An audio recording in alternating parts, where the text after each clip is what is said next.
Stand आहे ना, stand आहे, करा अर्ध्या फक्त हवा सगळी बंद झाली. स्टँड आहे.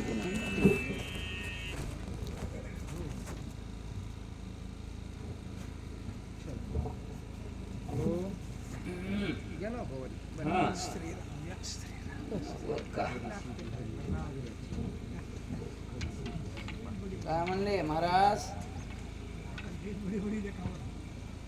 किती झाले? सांगा नव्वद म्हणा 90 आपल्या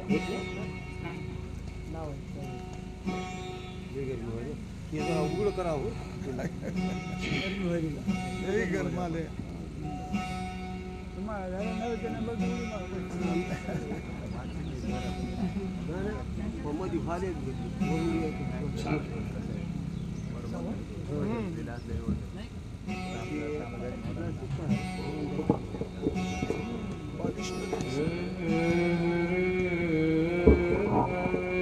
पुंडलिकावरदे हरी विठ्ठल श्री ज्ञानदेव तुकाराम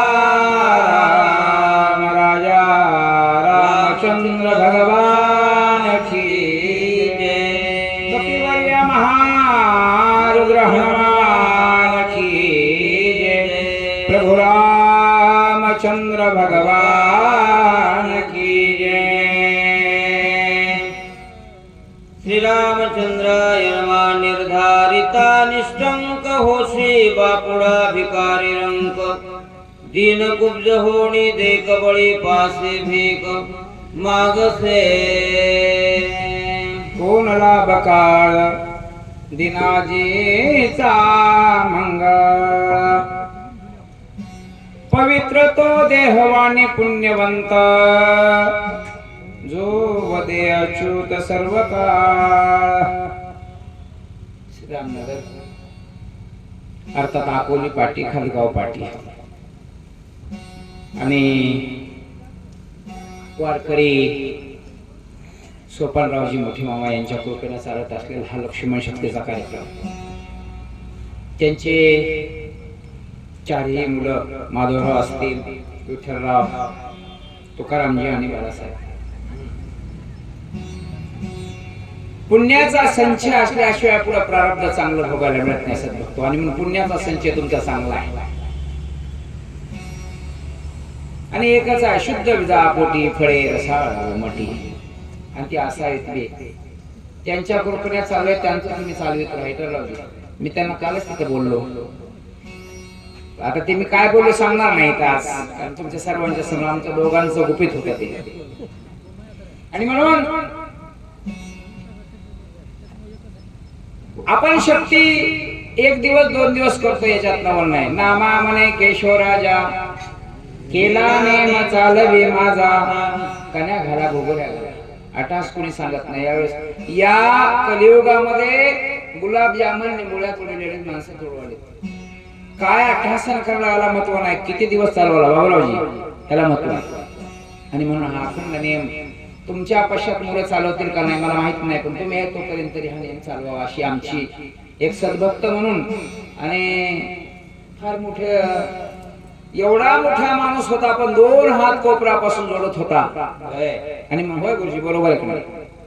कोणी असू द्या, सामान्य माणूस असू द्या, कोणी असू द्या, पण विनम्र भाव होता हे निश्चित आहे. सकाराम हा पाया पडत होते, कारण माझा त्यांचा जवळजवळ 20 वर्षाचा संबंध आहे.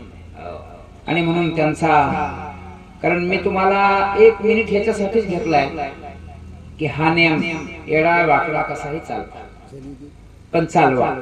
हा फार मोठा नाही मंडप टाकता आला, नका टाकू, पण आपल्या परंपरेनं हा नियम तुमच्याकडून अपेक्षित आहे. एवढंच या ठिकाणी मी सर्वांच्या चरणी विनम्र भावना प्रकट करतो आणि मी माझ्या ओळीकडे ओळखतो. ऐका सद्भक्त हो, माझ्या राजऋषी भरताला प्रभू रामचंद्र समजून माझे हनुमानजी बोलतात. काय भक्तीच्या त्या वाटा मजला वाव्या सुभटा शूराने धीर स्वामी काजी तो सागर. काय काय म्हणू लागले, कोणतं रूप धारण केलं गुरुजी एकदा परत ओवी घ्या. निर्धारिता निष्कंक होशी बापुडा भिकारी रंक दीन कुब्ज होणी देख बळी पासी भीक मागसाय देव फार भारी आहे, चतुर आहे बरं का. निष्ठुर आणि निर्गुण आहे देव. माझ्या भगवान परमात्म्यानं कारण बळी हा सर्वस्व उदार जेने उबारिला कर करुण्या करत हा पाताळी घातला. विडा पिढा जाऊ दे बळीचं राज्य येऊ दे. बळीचा भाऊ कोण होता माहित नाही. त्याचं नाव घेतो का आपण? नाही. रावणाचं नाव नाही. बळीचंच राज्य का? अरे जगात बरेच माणसं आहेत पण औदार्य करण्यासारखं नाही, उदारत्व नाही. राजा बळी सुद्धा उदार होता.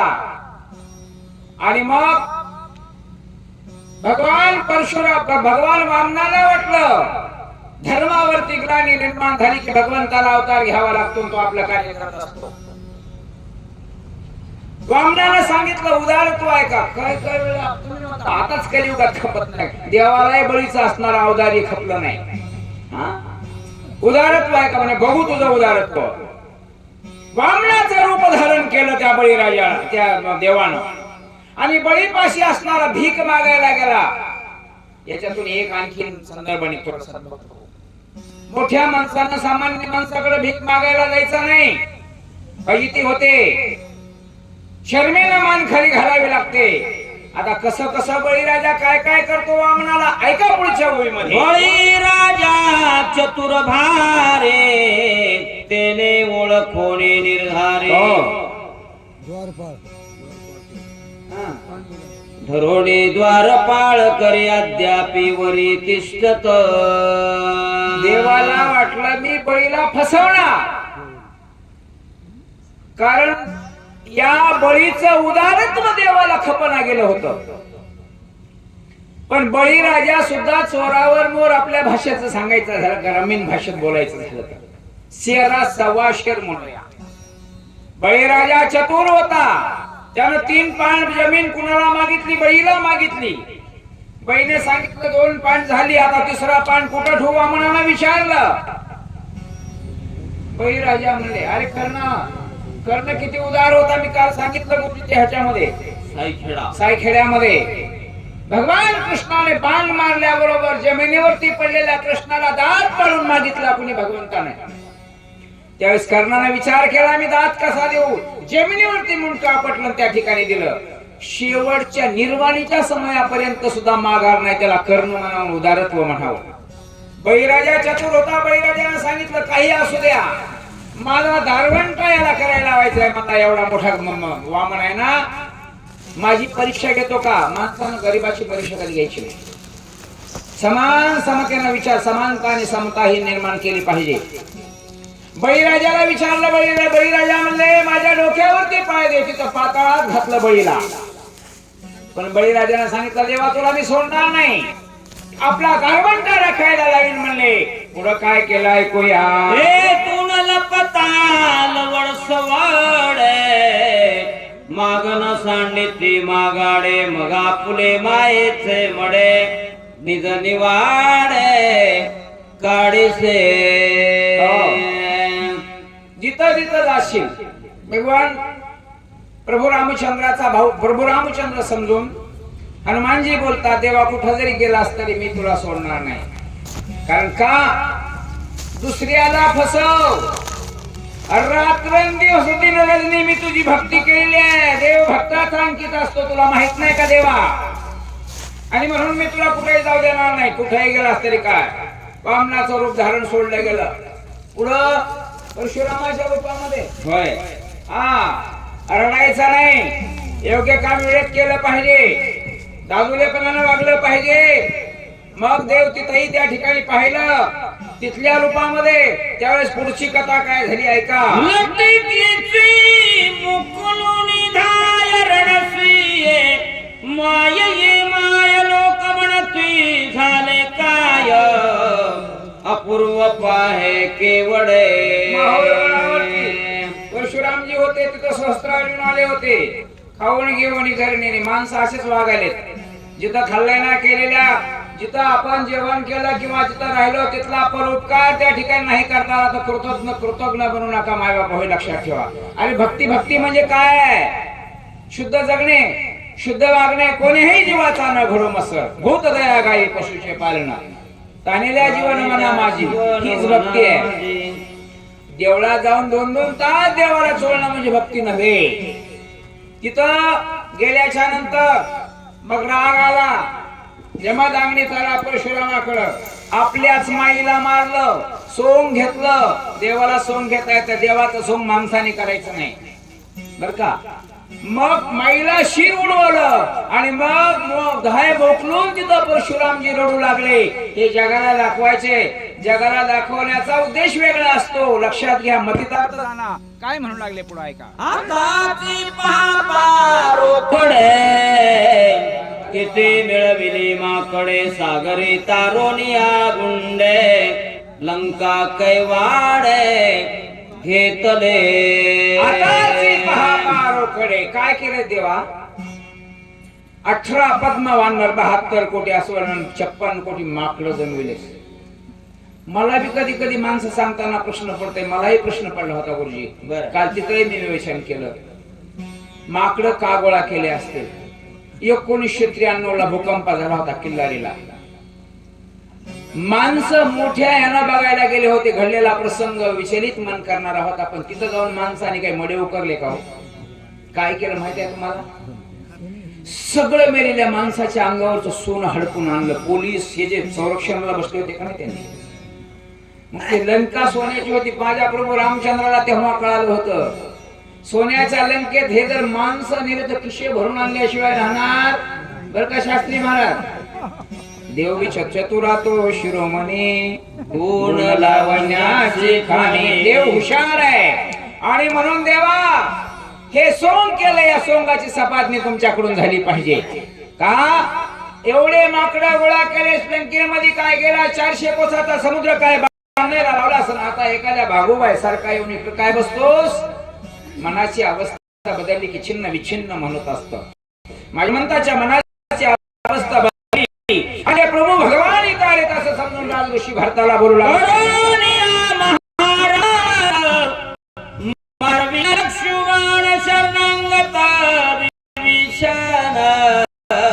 तो हे सांडून पळाला कठीण महासंग्राम केला देवा. कोणता? भावाला मारलंस, अभयदान दिलेलं गेलं, लक्ष्मणाला अभयदान दिलं होतस. सगळ्यांना सांभाळायचं सोडून तुला कनवाळू म्हणतात, तुला कृपाळू म्हणतात, तुला दीनवत्सल म्हणतात. हे कुठं राहिल्यात का तुला लावलेल्या उपाध्या देवा? इकडं पळून यावं तुम्ही. अधिकार तैसा करू उपदेश. माझ्या प्रभू रामचंद्राचा दूत असलेल्या हनुमंतरायाचा अधिकार होता भक्ताला बोलण्याचा. आणि म्हणून दयाळूपणा सोडून निष्ठुर देवा तू मारुती लपणी नचले मद प्रती, उठ चाला शीघ्र गती, उर्मिला उठवावया. ज्याची वाणी शुद्ध आहे, ज्याची वाणी पवित्र आहे, त्यानं काही बोलू द्या, शिव्या बी देऊ द्या, त्या लिखाण करून घ्याव्याशा वाटतात. आणि उग भोपट पसारा मारणाऱ्या माणसाला बाबूरावजी कितीही अमृताची वाणी बोलू द्या, तपस नाही, बोथट झाले शब्द. आणि म्हणून माझे हनुमंतराया भरताला राम समजून रमा हो हे काम करायचं, महत् काम करायचं. हेच यामा करणे काम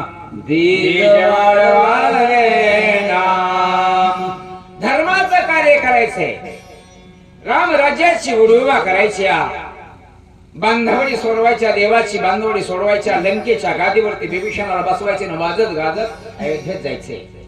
आणि हे एवढं काम केल्या विना मी तुला सोडणार देवा. हनुमानजी बोलता, घेऊनी मोहाची कुंती, घेऊनी आदी नवृत्ती, कोण मनोने मद प्रती, पुतो निश्चित आलासा. मोहाची बुंती घेऊन आलास कोण?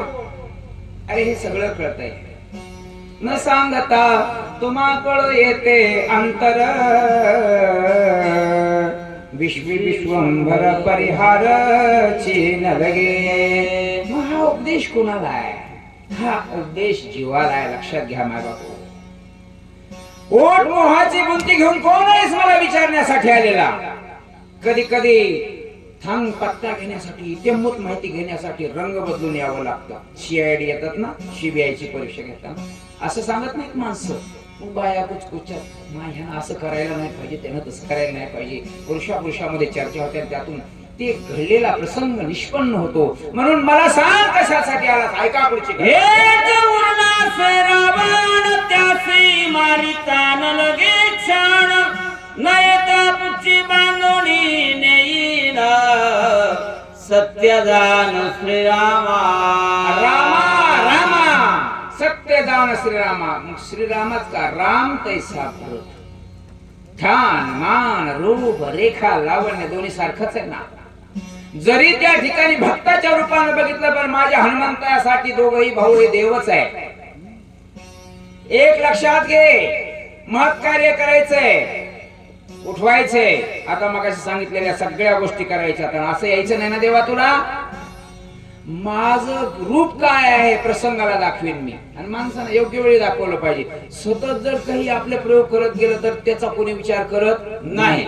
माझे हनुमानजी म्हणतात, देवा जर अशा प्रकारे या ठिकाणी तुम्ही यायला तयार नसताल तर ही माझी सेफ्टी आहे. या सेफ्टी मध्ये भरला बांधीन आणि तुम्हाला घेऊन कुठे गेले. उठवीन लक्ष्मण निर्दळीन रावण अभिषेकीन विभीषण तरी मी दूतदान रामाचा. मालक होण्यापेक्षा सेवक फार महत्वाचा असतो. लक्षात घ्या. मालक होऊन जीवन जगण्यापेक्षा पायी होऊन जीवन जगणं हे याच्यातलं श्रेष्ठत्व त्या ठिकाणी ग्रंथकर्ते विषद करतात. मी दूत जाण रामाचा. मी त्या रामाचा सेवक आहे. कधी जोपर्यंत मी तुला इथं घेऊन जात नाही, एकला एक रावण उरलाय ना, माहित आहे मी अगोदर सगळ्याची समाप्ती करून आलोय ते. आणि म्हणून या लंकेमध्ये कोणी उरलं नाही, सगळे गेले. माणसाचं जीवन संपवायची वेळ आली की माणसाला काहीतरी अविचारी गोष्टी सुचत असतात. आणि म्हणून त्या रावणाला नसलेल्या गोष्टी सुचल्या. सगळ्या संसाराचा कुळाचा नाश करून घेतला आणि एकला एक रावण उरलेला आहे. त्याला हे मारीन, सगळ्यांना मारीन. तू येत नसला तर तुला उचलून सुंदरी सुरा सोडवीन निज गदरी सुरवर